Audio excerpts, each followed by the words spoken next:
رسول اللہ صلی اللہ علیہ وسلم نے ابن عباس سے فرمایا تھا کہ اے بیٹے، اذا سألت فاسأل اللہ، جب تم سوال کرو تو اللہ ہی سے کرو، وَإِذَا اسْتَعَنْتَ فَاسْتَعِنْ بِاللَّهِ، اور اگر تم مدد مانگو تو اللہ ہی سے مدد مانگو. یعنی ہر معاملے میں اپنے رب کے سامنے ہاتھ پھیلاؤ، اسی سے توقع رکھو، اسی پر توکل کرو اور اس سے مانگتے رہو، کیونکہ مانگنا اس کو پسند ہے. وہ مانگنے والوں سے یعنی اللہ سے جو مانگتے ہیں ان سے وہ محبت کرتا ہے، اور اللہ کے سوا کسی اور کو نہیں پکارنا چاہیے. اس سلسلے میں قرآن مجید میں آتا ہے ان الذین تدعون من دون اللہ عباد امثالکم فادعوہم فلیستجیبوا لکم ان کنتم صادقین.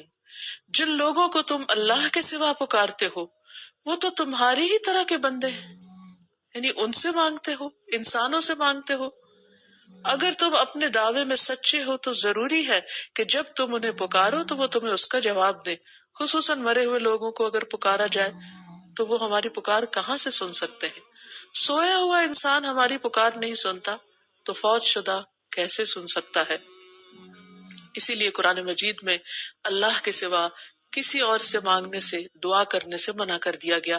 فرمایا فلا تدع مع اللہ الہا آخر فتکون من المعذبین، بس اللہ کے ساتھ کسی اور کو الہ نہ پکاریے. یعنی الہ وہ ہوتا ہے جس کے پاس انسان اپنی حاجات لے کر جاتا ہے، جس سے دعا کرتا ہے، جس کے آگے سجدہ کرتا ہے، جس کے نام پر قربانی کرتا ہے، جس کو خوش کرنے کے لیے سارے کام کرتا ہے، بھاگ دوڑ کرتا ہے. تو اللہ کے ساتھ کسی اور کو الہ نہ پکاریے ورنہ آپ بھی سزا پانے والوں میں سے ہو جائیں گے. یعنی اللہ سبحانہ وتعالیٰ کسی صورت میں بھی شرک کو پسند نہیں فرماتے.